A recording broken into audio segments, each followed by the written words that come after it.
Hey there, ready to dive into some pretty deep philosophical waters. We're going to tackle ontological arguments today. Oh, yeah, those are fun. They are, but Yeah, they can be tricky too. Like, can you really prove something exists just by thinking about it? right. Specifically, can you prove that God exists just by thinking about it? That's what we're going to explore today. We've got a stack of fascinating sources from the Stanford Encyclopedia of Philosophy to help us unpack this question. Exactly. We're going to see how some of history's greatest thinkers have tried to use logic alone without any observations about the world to prove that God exists. Yeah, so no fancy telescopes or scientific experiments today, just pure brain power. Exactly. All right, so where do we even begin with something like this? What are ontological arguments at their core? Well, the core idea behind ontological arguments is that if we can perfectly conceive of something, Uh-huh. does that mean it actually has to exist in reality? Okay. And ontological arguments say yes. Really? They try to show that God exists based on the very concept of God. Okay, that's a big if. Like, if I can perfectly imagine, like, the most delicious pizza ever, Yeah.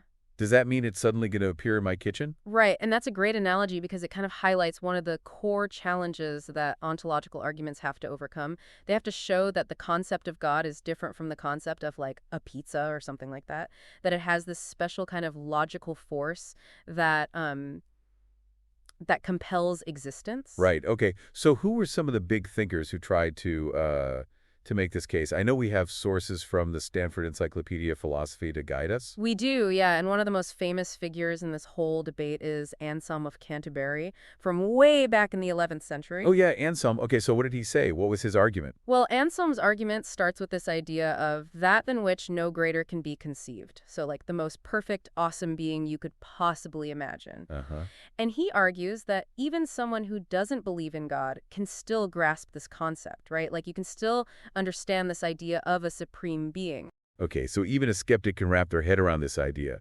What's the next step in his argument? Right.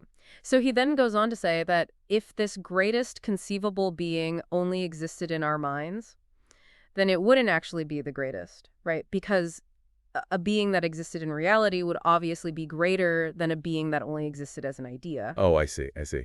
It's kind of like saying, a real-life superhero is much cooler than, like, a comic book superhero. Yeah, exactly. And so to kind of get around this problem, this contradiction of a greatest conceivable being that's not actually the greatest, Anselm says that that than which no greater can be conceived must exist in reality. So it's almost like if you can think of something greater than God, then that is God, Yeah, that's a good way to put it. which then kind of creates a paradox. So Exactly. God must exist. I mean, it's clever, but it does feel a little bit like a word game, Like, can we really just define something into existence just by thinking about it? Right, and that's one of the common objections that people have to Anselm's argument and to ontological arguments in general is that, just because we can conceive of something doesn't automatically mean that it actually exists out there in the world. Right, like I said, just because I can imagine a perfect pizza doesn't mean it's suddenly going to appear in my kitchen. Exactly. I wish it would, though. Okay, but other philosophers have tried to tackle this God-proving puzzle too, right? Oh, yeah, definitely. A few centuries after Anselm, René Descartes, the I think therefore I am guy, Yeah, he came up with his own version of an ontological argument. okay. Descartes was a pretty brilliant guy, so I'm curious how he approached this. What was his take on it? So, Descartes argues that God, by definition, has to possess all perfections, right? Okay, so we're starting with the assumption that God is perfect in every way. And then where do we go from there? Well, Descartes then says that existence is a perfection. Okay. It's better to exist than to not exist. I mean, I guess that makes sense. Hard to argue with that. Right. So, since God has all perfections and existence is a perfection, then Descartes says that God therefore must exist. He even compares it to like a geometrical proof, like you can't conceive of God without existence any more than you can conceive of a triangle without three angles. Oh, so he's basically saying God's existence is just as necessary as, like, the most basic properties of a triangle. Exactly. He's kind of like a magic trick. It kind of is. Can you really just define something into existence like that? I mean, if that's the case, what's stopping me from saying that, $1 billion has the perfection of being in my bank account, therefore it must be there? Right, and that's another major criticism of these arguments. Like, is Descartes just playing with words here? Is this really a demonstration of actual existence? Right. So we've got these two brilliant minds, Anselm and Descartes, both trying to prove God's existence using logic, but both of them seem to be relying on this kind of slippery idea of defining something into being. I mean, what other approaches did philosophers explore? Did anyone try to tackle this puzzle from a completely different angle? Oh, they definitely did. And that's where things get even more interesting. We need to delve into the world of modal ontological arguments, which bring in the concept of possibility. Possibility. All right, I'm intrigued. What does that even mean? Like, do we need to bring a fortune teller into this? No, not exactly. But yeah, get ready because this is where we start to dive into some seriously mind-bending concepts. All right, well, I'm ready to take the plunge. Lead the way. Welcome back. So last time we were talking about this classic ontological arguments from Ansel and Descartes. Can you really prove God's existence just by thinking about it? Yeah, and I'm still struggling with that idea. If we think of something as perfect or the greatest possible being, does that automatically make it real? But you mentioned there were even more ways that philosophers have tried to tackle this, Oh, there are, yeah. right? Something about modal arguments. Exactly. So, modal ontological arguments, or MOAs for short. MO. Oh, Yeah, they bring in this whole idea of possibility, like something could exist even if we don't know for sure if it actually does exist. okay, so we're not just dealing with concepts anymore, but with different ways that something could exist. Right. This sounds pretty complicated. It can be, yeah. But it's also really, really fascinating. So the basic idea with these MOAs is that if it's even possible that a maximally great being exists, Uh-huh. then, according to modal logic, that being must exist in all possible worlds. Hold on, multiple worlds now. This is starting to sound like a sci-fi movie. I know, right? It can get a little mind-bending, but think of it this way. Possible worlds are just like different ways that reality could be. Okay. Right? And modal logic is just like a system for reasoning about, what's necessary, what's possible, and what's impossible in those different worlds. Okay. All right, so how do these MAs actually work? So basically, first they define this being in question, usually as a maximally great being. So this would be like the most perfect, the most powerful, most awesome being you could possibly imagine. Basically, God with all the classic divine attributes. Okay, we've got our God concept. What's next? So the next step is to introduce the possibility premise, Right. which simply states that it at least conceivable that such a being could exist. Okay. Right? We're not saying it definitely does, just that it's possible. Okay, I mean, I can buy that. It's not hard to imagine, right? Yeah, A being greater than anything we know. totally. But then how do you get from possibility to actually existing? That seems like a big leap. Yeah, So that's where the necessity premise comes in. okay. And this premise basically says that if this maximally great being does exist, Uh-huh. it has to exist necessarily, meaning it couldn't not exist. Like it would have to exist in all possible worlds. So like Superman, for example. If Superman exists, it's not just that he's a guy in a cape. He's like fundamentally super Yeah, exactly. in every possible reality. Right. And so if we combine that possibility premise and that necessity premise, Okay. what we get is the conclusion that it's possible that a necessarily existent being exists. Okay, I think I'm following. But how do we jump from a possible necessary being to an actual necessary being? So this is where like the specifics of modal logic come in. In one system called S5, it says that if something's possibly necessary, then it's actually necessary. Wait, so we're saying that if it's possible that God exists necessarily, Yeah. that means God must exist. That's like twisting logic into a pretzel. It kind of is, haha. And this is where MOs get really, really controversial. Because if this logic works for God, Hmm. couldn't it also work for like anything we can imagine as being possibly necessary? Oh, so we're going to have a world full of like necessarily existing unicorns, Right. perfect pizzas, whatever we can dream up. I mean, that sounds fun, but also logically shaky. Yeah, exactly. So that's why philosophers who like these MOAs, they spend a lot of time trying to find a symmetry breaker, something that sets apart God's existence from like all these other possibilities. So they need to find that special ingredient that makes God's existence not just possible, but like inevitable, Yeah, exactly. while leaving those unicorns and pizzas, stuck in the realm of imagination. Right. But whether they've successfully found that symmetry breaker, that's still up for debate. Yeah. Well, these modal arguments are certainly thought-provoking. They are. I can see why they're so controversial. They really make you think about the relationship between like logic and possibility and existence. Absolutely.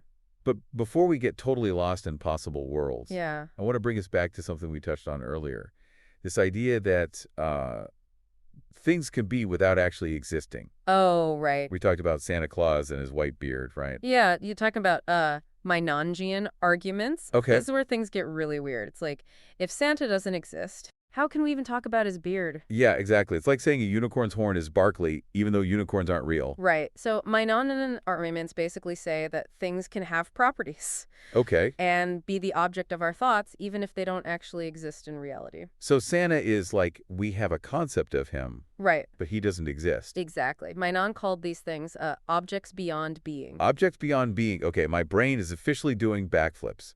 But how does this help us prove that God exists? Are we saying that God's just like Santa Claus, a fun idea but not real? Well, not quite. So, Meinongian ontological arguments, they try to use this distinction between being and existing Okay. to their advantage. They say, we can talk about God, and we can attribute perfections to God, Okay. even if we haven't yet proven that God exists. So we can say God is all-powerful, God is all-knowing, even if we don't know for sure if God exists. Exactly. And from there, they try to build arguments that lead from, like, God's being in this Menongian sense to God's actual existence in reality. Hmm. Sounds like they're trying to sneak God into existence through like a back door. Haha, kind of, yeah. But of course, this approach has its critics too. I bet it does. What do they say? Well, they argue that even if we accept this distinction between, being and existing, you still can't just like attribute necessary existence to God without further justification. Even if God is in this Menongian sense, it doesn't automatically follow that God must exist in reality. So we're back to that fundamental question, right? Yeah. Can you really just think something into existence?